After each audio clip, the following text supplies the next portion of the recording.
I would like to call to order the Planning Commission meeting of the Cloverdale, or the meeting of the Cloverdale Planning Commission to order at 6 p.m. for March 4th, 2025. Start with the Pledge of Allegiance. Commissioner Asay, would you please? Sure. I pledge allegiance to the flag, the United States of America, and to the republic for which it stands, one nation, under God, indivisible, with liberty and justice for all.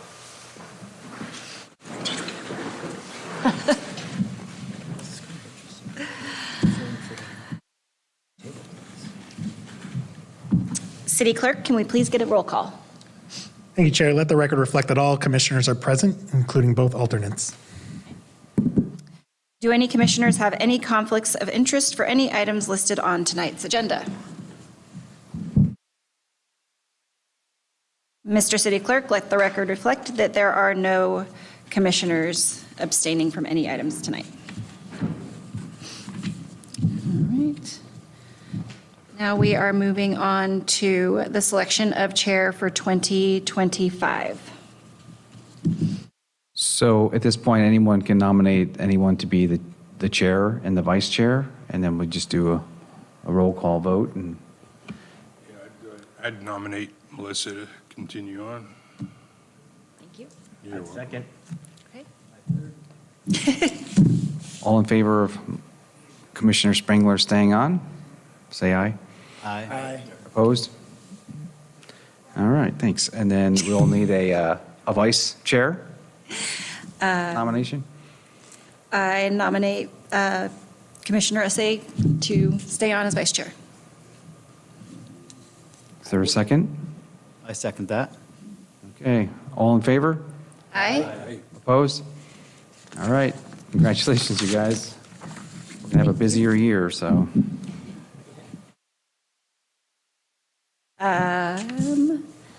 Next item is public comments. There are no members of the audience who have any comments at this time. I'm present.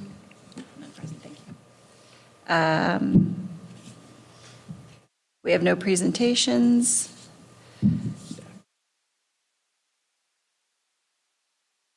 No approval of minutes, no public hearings, and we are on to item G, new business. Items G1 and G2 will be heard as a single item. Okay, well,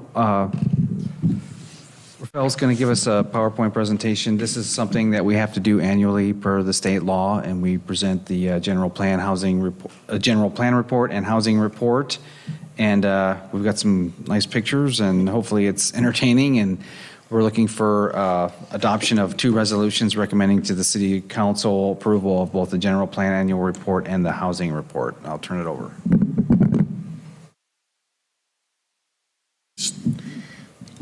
Thank you, Kevin. How do we get the... Hey, Mike. Gotta get the PowerPoint going. So as Kevin mentioned, as the agenda and included in your packet was two resolutions separately, one for the recommending approval to the City Council of the housing element annual progress report, and the general separately a separate resolution for the general plan annual progress report APRs. But yeah, because the housing element of course is part of the general plan, kind of prepared the presentation to just kind of flow as one, and we'll end with the housing element.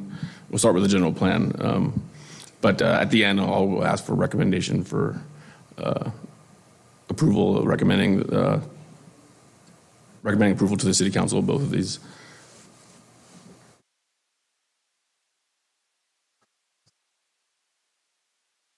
Uh-oh. Do you want me to do it? I can do it Oh, okay. if you prefer. It's just going to be a PDF, so it's going to be a little small, but. All right. So like I said, we're starting with the general plan annual report. Next one, please, Mike. Oh, we're just scroll down. Let me, I'm sure.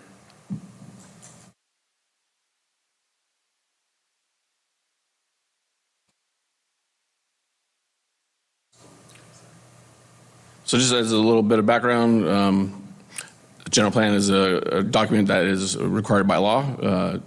Government code section requires that annual progress reports be prepared. And you can go to the next one, Mike. So these are the policies that make up this Cloverdale general plan.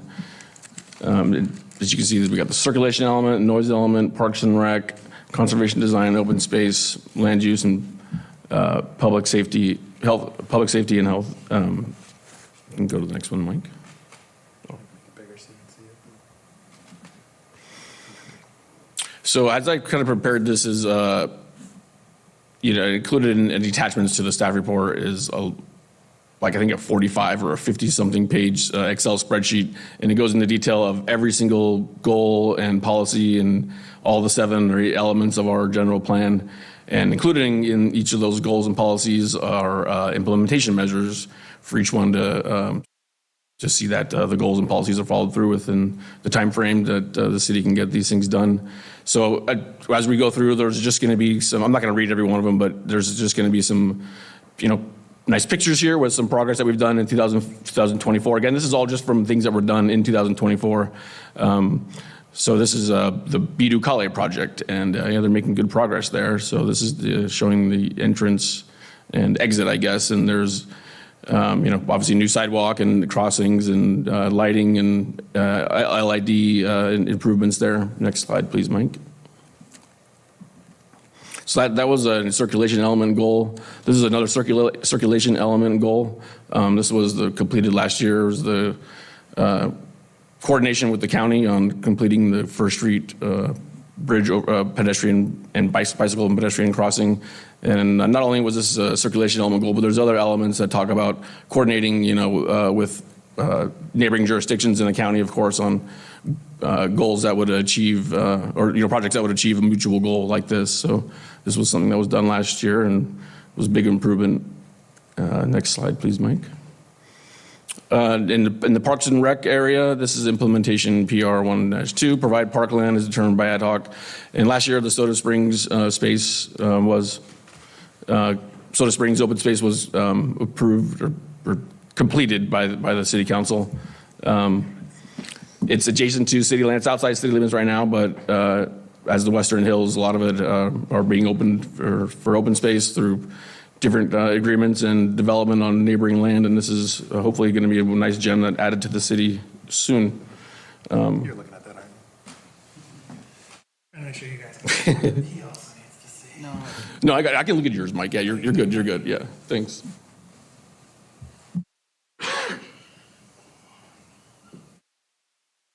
Peek at yours. So no words to go with this one, but this was, again, more in the Parks and Rec realm. And last year, this is from the help with Hector gave you some of this stuff. At the Ferber Park, 4 cornhole boxes were installed. And also some improvements at Ferber Park. Solar lights were installed. 3 of them, trail lights were installed at Ferber Park also. And continuing, we've done this, our Parks and Rec has coordinated with other jurisdictions and staff to complete some projects that would provide mutual goals. Again, this is one of them. This was in the Porterfield Creek open space, vegetation management, phase 4. Sonoma County fire crews helped with the city to do that, complete that project. Next one, Mike. And this is back to the kind of circulation element goal or implementation measure of installing new sidewalks and for private and public development. And this is, again, this is the South Cloverdale Boulevard, Dutcher Creek Road intersection, I guess, or part of the Bidu Kale project. That's improvements on the street frontage there. Next one, Mike. So this is just a list of some things that over the last 15 years about the general plan that things have been updated. You can see the housing element was updated back in 2014, and again, of course, last year. Housing element is one of the special elements of the general plan that is required by law to be updated on a more frequent basis than the rest of these elements. But yeah, so you can see as in 2023, that was completed. Next one, Mike. So this is, do we have? Yeah. Do I have any- Yeah, sorry. Oh, yeah. This is, I'm transitioning now to our housing element part. So this is, yeah, you can go ahead to the next one, Mike. I'll get into more pictures on that one. You zoom out a little bit. Thanks, Mike. Just some general information about the housing element and its requirements. As most of you know, we went through the housing element process to update it, and last 2023, the city council adopted it. ACD didn't actually approve it and adopt it until last year. So we are on the 6th cycle housing element, which goes from 2023 constraints analysis for residential resources and includes policies and programs and quantified objectives, just in general, just like we kind of went over for the general plan housing, or the general plan annual report, but specifically for the housing one. Next one, Mike. And one of them is, of course, promoting accessory dwelling units or ADUs. And yeah, this is just one that was actually finaled last year. So the housing annual report is not as long as the 45 something pages of the Excel spreadsheet of the general plan, but there's the housing and APR is, I think, like 13 different slides. And the main goal of it is, the RENA numbers, and that only talks about what building permits we issued. But of course, there's throughout a year we final some, that final meaning they got a certificate of occupancy. It's ready to be lived in. So these are other pages in the housing element report that show these numbers. But there'll be a screen in a little bit that really just shows the RENA numbers, and that's just issued. So this is one that was finaled last year. Really, the only unit that was finaled last year was an accessory dwelling unit. Next page, Mike. It's some progress that was continued last year. This is showing Asti Road, the Alexander Valley Apartments. Those were issued last year. Building permits were issued for those. And the bottom slide is Baumgartner. Those building permits were issued in the year before that. But again, this is just kind of showing how the city's working with the affordable housing developers in the city can keep their projects going. And we've been in touch with the Baumgartner developers, and they are in a little bit of a standstill just because of some PG&E issues I think they're experiencing. But they're geared up to, I think, come back and start working as soon as April, we're hoping. Next slide, please, Mike.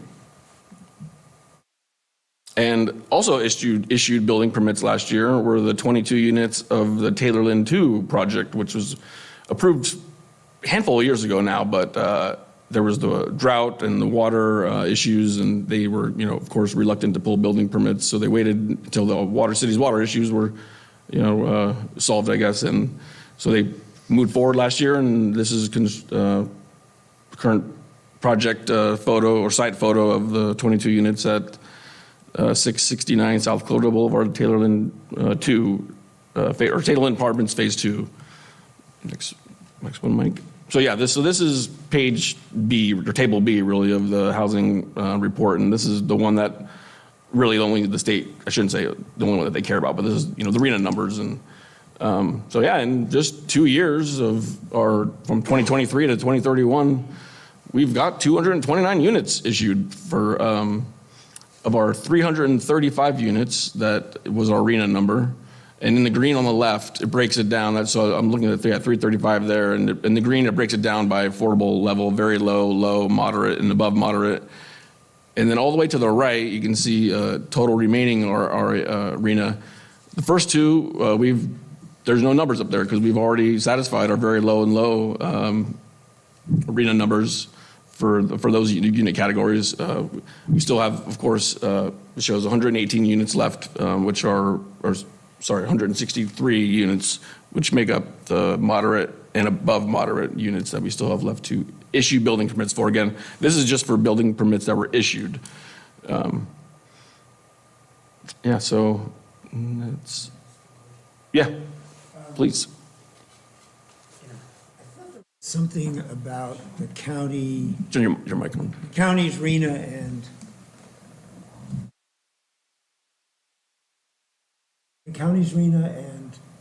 the Baumgartner Ranch, and if there was a split or something between us sharing whatever they had originally. Yeah, that's true. Since the Baumgartner site was originally in the county, they had identified that site as a location for them to supply housing. And then when it got annexed, this is all new to me. It was interesting, but it is true. We had to split those numbers so the county could actually claim some of the units that were built in Baumgartner. And we haggled back and forth, and there was no real set anything in the statute that said how we would split it. But we basically split it half, 50-50. And those are reflected in that. Yes. Can you guys share about the PG&E issues that's going on there, or is that confidential? No, it's not. I spoke to the developer of the Baumgartner. I mean, I've been talking to him like every month for several months, what's going on. We're getting concerned. And, what he's telling me is the project is fully financed. The money's there. They are going to come back, but PG&E told them they wouldn't be able to hook up the power until October. I don't know, and I've heard other stories of developers saying this. So what they've moved their crews to other projects, and he's promised me that they'll be back in April to start work again. From April to October, they think they can finish. They don't want to have it finished and have no power. That's what he's telling me, so. It's true. And it's not unheard of. I mean, it's not, even unique to Cloverdale. I was in a meeting a couple of weeks ago, and the director of Katati was talking about how he was, he was really fed up because, there's this developer that's basically, first time, and, the kind of developer that you want to support, like kind of a mom and pop kind of thing. Like they, bought the property themselves and they're doing it. It's like an 8-lot subdivision, but I think, I'm not going to get the details right, but it was some kind of horror story where like PG&E was making them keep some power pole there because they had to come inspect that when they knew it was going to be taken out, and the guy had to build some stuff around it, and it's kind of like a headache, So yeah, the PG&E issues aren't are unique to Cloverdale. I have two RENA questions. So one, how often and does it happen where the state raises our RENA? Or are we locked in at this number for that many years? So we're worried about 168 homes over an 8-year period. Yeah. And they're that's high it. and moderate homes. Second question is, do we have a report, or can we find out what surrounding areas that are intended to be annexed or parts that could come to the city where we would have a concern to be just aware of when we have to deal with the county again on the RENA numbers? And maybe have an ad hoc committee that gets involved in that. Since that was my former department, I would love to be a voice with the CDC. Well, I mean, Should never have happened. Not to the poorest well, city we in would, the county. I guess how we could do that would be look at the county housing element and the map that they provide in there. I think we're probably covered at this point, because I know Baumgartner was one that they were really, because they knew it was close to city services, so they were really piling on the units there, because everybody has to demonstrate that they have enough land correctly zoned to accommodate their RENA, and that's kind of the whole point of the whole housing element. Not the only point, but a big point. So, I mean, I can look into that, and we can report back. I would look at the county's housing element and see if they've identified any sites on the periphery of Cloverdale. I could pull it out. I remember years ago the meetings I sat in where they flat out said the best place to put population is up in Cloverdale because they have the infrastructure already there. It's easier than Geyser or than Guerneville or other areas, and so they're like Cloverdale is an instant population to move things around. And I just want to make sure our RENA numbers we're getting all the credit we get for anything that increases this town. I had another question, but I forgot what that was. I think there's one more slide, which is just a recommendation that that you approve the 2 resolutions. I did have a question on the RENA. Are ADUs going towards that RENA? Yeah, definitely. And as you saw there, like there's 45 moderate and 100 something above moderate. And to answer your yes, they are. And I try to fit them when I can into that moderate because, sorry, did you have a question? No, I was going to say, is it, and are they being counted in all circumstances, even on a new build when we've got a primary home with an ADU? Yep. Okay. Yeah. All right. Yeah. And they're in all all cases so far. They're not, an affordable, quote unquote, affordable unit. They're not, deed restricted. But, if the HGD has said, if I maintain, contact with the property owner, and Cloverdale's so small, thankfully, and, with technology nowadays, with building permits, and they've got their emails on there, I can contact them. And if I get if they're willing to share with me their rent and it falls within, low, or most of the time it's moderate or above. But yeah, I can count that in there. So one at a time, I'll count them. Two questions regarding the general plan. One, I can't find, and maybe you can point me to the section that would show this, but is there anywhere addressing fire mitigation or resilience of that in our general plan? Now that we're taking on annexing hillsides and the city's responsibility, do we have a plan? Can we work with private owners in the county on a fire mitigation plan just to get ahead of it? I just don't know. I didn't see it on the plan anywhere. Yeah, Safety? We did, yeah, there's an element there, the safety element, and that came out of an effort where we got a grant to do a local hazard mitigation plan. It's 21, so it's not that old, but the CAL FIRE came out with the new maps. So we're gonna have to be changing some of our zoning, or there's something that's required by local jurisdictions to ensure that we're conforming, and I'm not all the details, but the maps are pretty new, and so. I've been attending those county meetings where they're talking about our new mitigation plan that's surrounding our city, so I just didn't know good. Yeah. if it's tied into a plan of ours in any way where we can get some influence, especially now that we're starting to see lands going up on the west side hill and other areas vulnerable. I mean, we moved the UGB through the ballot initiative. Now there's another imaginary line up there, it's called the sphere of influence. That has to be moved, and that gets approved by the county. Once that's moved, then it's free for private property owners to seek annexation up the hills. And so part of what we talked about doing was doing a hillside ordinance so that we could really lock down what's going to happen up there and have control over it. That's part of one of our tasks coming in the next year or two is to do that. So in that ordinance, you can really restrict where houses are and fire mitigation, stuff like that. I don't know how all the CAL FIRE maps are going to shake out. I mean, are people going to start losing their insurance? I don't know, because I'm in a dark red zone now, and I'm just, so. The second item I couldn't locate is a water resource and resilience plan. Is that part of the land use, or you and I have talked, but what's the opportunity of putting little reservoirs to survive if we lose the Potter Valley Dam? Or putting tanks on certain hills, like if the Emerald or Edge Esmeralda wants to continue, I mentioned to her that think about tanks on those hills. Yeah, they're required to put a tank. That's part of the development agreement, so they're on board with that. But putting it into our general plan would be a good thing to kind of lock it in to prepare for our future as we're 5-10 years away from We're doing something really interesting. An urban water plan, which is due every few years, and that's being done through the Public Works Department. That looks at the water.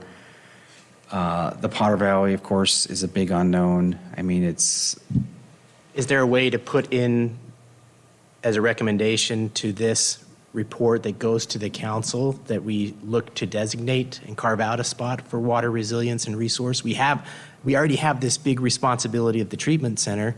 So you'd think that it would tie together of having a plan of what to do with water in our future. And if there is a new project coming in like Edge Esmeralda, trying to get them to become our test subject to do recycled, reclaimed water, something like that, and getting into that nature and making them pay for it. Well, we're not amending the general plan here, so that would be, we would have to amend the general plan to add that language. We're not really amending it right now, we're just reporting on its implementation progress. Yeah, I get that. I just didn't know. But yeah, we can, I mean. Just to put a footnote there so we remember it next time we meet and talk about this and go, we need to start planning for water. Yeah, absolutely. I agree. What happened with, didn't we approve a bunch of infrastructure repairs for our water like 3 or 4 years ago? There's a number of projects going forward now. The most urgent one we have a half grant for is well 7 and 8. So those are going to be reconstructed. I'm going out of my area right now, but there is some discussion of going deeper with those wells, because if you go 100 feet, you're under the Russian River influence, and that is where the water rights and all of those things come into play. But if you go deeper than that, and there's an aquifer under there, I'm going out of my area. But what we're doing is rethinking that project that's moving forward very quickly to say, if we dig those deeper, since we're already out there, this is going to give us more water resiliency, because it's not under the Russian River influence. It's below that. And I know Ukiah has done that with a number of their wells. They've gone down 300 feet. And so, For everyone's knowledge, the Russian River ordinance is owned by the county, so the county or the Sonoma Water runs that part of it, but we're tapped just outside of it for our water. I'm not sure it's possible, but that we've started a discussion to ask the engineers if, and there's attorneys too, because it's water rights, and I don't claim to know all that, but it's one possible way we could become more resilient, is to go below what the river influence. Or put a reservoir on this land up here. If we inherit land towards the lake. There's There's a lot of unusable land that's so steep in terrain Right, that yeah. you couldn't do anything but put a reservoir in there. Yeah, and it's become such a fire hazard that, people don't want to build up there in a lot of places. It'd be 'cause- great for the environment, Yeah. it'd be great for water, it'd be great for activity and open space, but plant the seed. It'll take us 5 years. People are to come to talking about a lot decision. of things now. I mean, raising Coyote Dam, getting a pipe from Yorty Creek down here. I mean, those are big dollar things, but like your idea too. So. Quiet. So if we do have the resolutions. I don't know, Daniel, do you have, anyone have any more questions, or? I had one question on the spreadsheet about the extremely low needed. It said 43 at the bottom, and there was nothing in that column. Does that mean there's just nothing planned in that classification? And I think we met it. Yeah. Oh, wait, but didn't our RENA term start over? 45 you're talking about, the very bottom? That new- yeah, very bottom left. Yeah, that's the extremely low, yeah, sorry, we don't. Is that like manufactured homes or very like small apartments? No, it's just, it's a separate category, and, It's really about how much people make Yeah. and to be eligible to live there. So they have different income brackets. Extremely low might be $30,000 for a family of 4. And they can spend 30% of their income on housing. What is that number? And so they would have units within a regular Section development 8 like housing. Osti Road specified or set aside for that group of income folks. So if we don't meet those requirements, do we lose any funding, or is there any consequences for that, or? No, the RENA number is what the state is telling us we need to, our job in meeting the RENA really is to eliminate barriers to housing and ensure that there's the correct zoning in place to accommodate what would need to accommodate this number of units. And so we met those tests.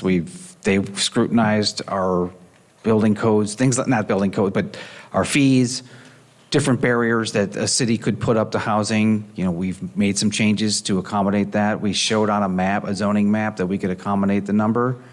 The state looks at that, and when you submit the draft housing element, they send comments back 3 or 4 times. So we met the threshold. We didn't have to do any zoning changes because we could demonstrate that we had zoning in place. Some cities have to do zoning changes to higher They take density. into account homeless counts, they take into account the urban aspect and density, and so those more urban areas have a lot higher number of that. Due to our rural aspect, they're not going to give us a really high number for that low of income. And hopefully this maybe might be what you're asking, like the 43, it looks like it's separate from the other numbers, like it's an addition, but so here what it says, that the extremely low, is low-income housing needs, determined, is the value, it's half of our low, or the very low, so it's 86 is our very low number, and I guess technically they're saying 43 of those, basically half of them are very low, should be extremely low. So they basically just broke that. It's not 43 in addition to the 86. But yeah, so they just display it separately like that. But yeah, it's not in an additional number. It's just half of our very low. See that in the Alexander Valley project, in the Taylor project, the one that was across the street from the Owl, or the new El Milagro. There was that project. Those all added up to our number. Yeah, the one kind of across by Ace, that's market rate, so there's no subsidy there, so it's just whatever the market can bear, Designated that's what he's getting. But the extremely low could easily be in any one of these projects that are being built, so they. Baumgartner said they were down. I think they have some in there. units. And it's really, when they get the tax credit financing, I think they're requiring for some of those to bring those rents so low that that category can afford to live there. Yeah, I think we made some leniency on the parking and that because they had that affordable housing project built into it. We do that. Yeah. And this is just getting into the weeds a little bit, but this is, just venting out of my own planner frustrations with this table, kind of like I was saying earlier about, so this is the one that they really count. And you're asking about like different categories, and so this is just issued. So, say you're a developer and you just got something issued, and you got a planner like me asking you, okay, how much are you going to rent this for? And this is they just got their building permit. The thing's not even built yet. And a lot of times once they get it's built, sometimes that changes. But I've already reported to the state, when it was issued, that it's at this level. And sometimes when it's, they get it occupied at a different level. So anyway, that's just some of my frustrations with that. So anyways, yeah, so sometimes these numbers might change a little bit, but it doesn't reflect that now. So if that, yeah. The takeaway is we've met our low and very low. Yeah, yeah. And one of the things is the moderate, there's no financing for the moderate. So the low and very low gets the tax credit financing, and that seems to be pretty available. All these projects in town get that, and I don't know all the ins and outs of it, but finances 90% of the project. But the moderate, there's not the money. And then, regular, I'll give you an update in a minute after we get done with this one about some of the projects that are coming in that are regular market rate projects that are, coming into town now, hopefully, and have applied to get approved. Any other questions?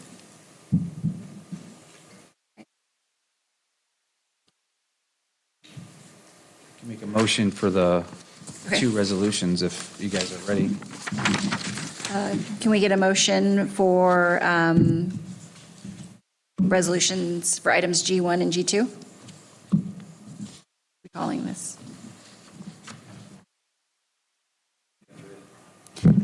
I'm trying to find it. Yeah, I don't have it. Chair, there will have to be two separate motions because they're two separate resolutions. Yeah, I'll move for the resolution of the City of Cloverdale Planning Commission recommending to the Cloverdale City Council the acceptance of the housing element. Oh, that's the housing element. I need to do the annual plan one first, huh? Does it matter the order? Okay. The housing element annual progress report for the 2024 calendar year for the adopted 2023 to 2031 housing element and submittal of the report to the California Department of Housing and Community Development and the Governor's Office of Planning and Research. Second that? One thing, once you get a second, go ahead. You seconded? Yeah. All right. So one thing that council's initiated, since we are no longer doing Zoom live meetings, we are live streaming, you can do an all in favor and just say ayes, and all opposed say nays for the 5 that are voting. So we don't have to do a roll call vote anymore. Fantastic. All in favor? Aye. All opposed? Perfect. Motion passes. Have it? Yeah. Yes. Can I get a motion for item G1 resolution? Yeah, I'll make a motion for the resolution of the City of Cloverdale Planning Commission recommending to the Cloverdale City Council the acceptance of the general plan annual report for the 2024 calendar year. And I strongly ask that we make it into the minutes and notes to annotate water resource and resilience as a potential area of concern in the general plan. I second that. Yeah, I'll second that. Okay. All in favor? Aye. All opposed? Motion passes. Perfect. Thank you. Are there any commissioner reports? Okay. Community Development Department reports. So I've sent a couple of emails to the few of you that, 4 of you, that are going to that Commissioners Academy put on by Cal Cities. Really appreciate that you guys were all able to go. If you have any questions about it as far as mileage reimbursement or attending, just feel free to shoot me an email. I know a few of you have already sent emails to me. If you can just attend as much of it as you can, that'll be great. But any questions you have, just shoot me an email and I'll get you there and make sure that you're get your reimbursements. I did notice on the agenda yesterday that it looks like it doesn't actually start until 1, even though it says there's a time frame to like register. So just don't show up at 9 thinking that it's gonna. And there are meals provided.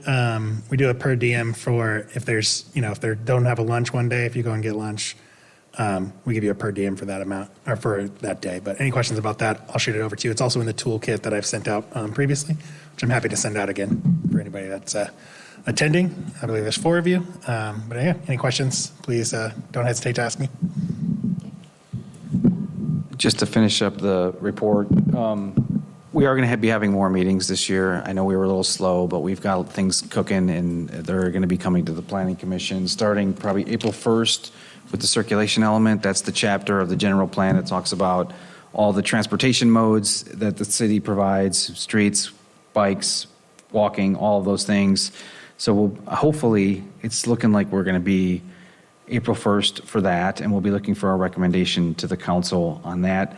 I mentioned some projects. We did receive an application for what's being called Citrus Creek it's a 80-unit project. I think it's 64 market rate, and there's a few affordable in there, and that is located kind of at the end of 2nd Street, up against the open space on I don't know if you guys know the Zanzi property. So there's some issues with that, but we'll be working through that, and that will be before the commission in the next few months.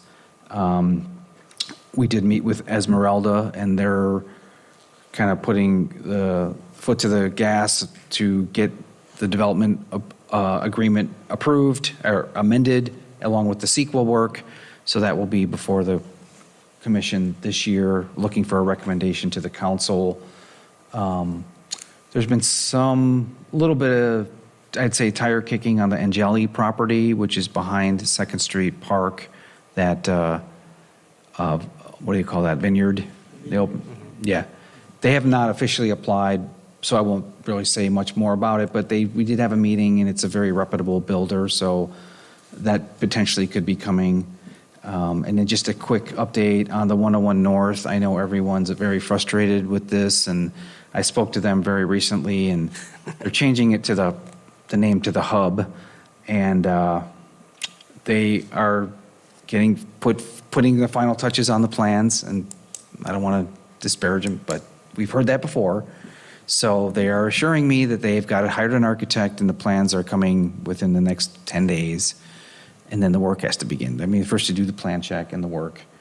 I've been pretty frustrated with them, just not going to lie, and just really trying to get them to move along. It's been forever, so. They're really well aware of all that we wanted to address on that plan, right, that we were talking. I know we were basing it off of a rendering, but the soundproofing and those. Oh, yeah. When the plans come in, we'll know, because we haven't seen any construction level plans. It's just been because they've already deviated from the plan, I can tell, by not using that back space like they were going to, so. They're going to be changing it. I know they are. So if it's the way the code is, if it's a really significant change, it has to come back to the Planning Commission. If it's minor things, there's no real set on what's major and minor, but that's kind of how that goes. So if it's drastically different, it's going to be back here. So I think that's the end of my report. Commission directions on future agenda items. Did I mention April 1st is our next meeting? Okay, good. Attend the academy. If you can just relatively be prepared to discuss at this meeting, just some of the things you might have learned or if it was advantageous or not, just for some feedback to us. But especially once you go, if you can shoot me an email, because they are spendy little academies, but we want to have you be able to go to those and, there's other opportunities. So we want to be able to, our budget's limited, but we want to be able to send you to things. So for the 4 that are going, let me know if it's worthwhile in the future, because we want to budget appropriately for those. This one is more local, so we were able to send more people, but in the future, we're hoping to continuously send at least a couple commissioners every year to the academy or to other opportunities. I know Sonoma State puts on one, different areas, so if you guys, if they're not doing that one anymore, well, we want to keep looking for opportunities for you to get a, I know, right? Yeah, Sonoma State's cutting everything, so when you go, if you can, prepare maybe a little report out for the commission, for those of you that attend. But definitely let me know and give me some feedback, because we want to be able to send you to more programs that are advantageous to your positions. Sounds good. Thank you for bringing that opportunity to us. I do have an item I would like to know, because now the Scotts Valley Dam, it's been a long time, it might happen. Now it really looks like it's coming to fruition, and they've got a plan to actually dismantle it. It would be great to have some sort of information, as best we can, some sort of report on how that's going to impact us looking to the future of what we do from here on out, and how that changes our decisions for approvals. Yeah, there's a pretty good report on our website that was May of last year. I think it was May 22nd, where James Gore was here along with Grant Davis, the head of Sonoma Water. So it's a PowerPoint, and you can watch that on our website, and they kind of lay it out, but we're watching it. There's potentially a town hall meeting on May 20th at the Vets Hall to discuss this. It's not really a city-sponsored, but we're participating, so that's more information. And so, yeah, we're watching it. It's taking a lot of our time to really get involved and writing letters and things like that. There was $15 million earmarked for a backup plan removal. that now is frozen. That was my next question is there federal funding that has been frozen or rescinded that is Yep, 15 impacting million. our projects? So that sounds like one of them. Are there any other? I haven't heard that, so Yep. he's been doing the. I have to listen to the meetings because my wife puts it on speaker every time she's listening to it. So can you elaborate, is that the money? Because I know that there was, the part of the plan was to create a diversion of some water. Yeah, it was when kind it's of like removed? a Is that what that's recirculation for? of the water out of, Yeah. they were going to build an off plan where they would pump water out and up to kind of maintain the flow that they needed to keep a natural aspect for what was going to continue on the Eel River, but then meet our needs as a population. But in that plan, it didn't really talk about urban growth and how if we grew as a population, it's not just Healdsburg and us that are affected. Obviously, Lake Mendocino and all of Ukiah and Mendocino County is affected by this as well in an even greater manner. But that's why I think it takes a year to get something into the general plan. And it takes a year to get the general plan to start to move. So that's 2 years down. So that's why I want to just make sure we're thinking of any type of water resource plan we can in case. I still have hope that the governor and the state would have to be forced to take care of a population. You can't just abandon us from the most natural health need that you need in water for survival. But, there's a great discussion about how our water system is as a state anyways right now. So I don't have total faith that they're going to come with all the solutions for Cloverdale. Yeah, watch our Facebook for the May 20th. There'll be an announcement. We're 90% sure it's happening, so. Yeah, Yeah. Gore discussion, is that, you said it's on the city website? It is. It was at the city council, May of last year. It describes what they want to do, the pumps that will be replacing the dams, that when the high flow in the Eel River will pump up water to help fill Lake Mendocino only certain times when the river's flowing at certain rates. But you'll see the general idea of what they're proposing. Either way, the river will be a lot lower, which will also affect aquifers. So it talks about all of that in that plan. Yeah, which Ukiah relies on the aquifer is And my Lake Mendocino understanding. will be at a third of the lake that it normally is. Yeah. Any other commission direction on future agenda items? We've got a lot coming. It'll be good. All right. All right, if that is it, then this meeting is adjourned at 6:45 to the next regularly scheduled meeting of the Planning Commission on April 1st.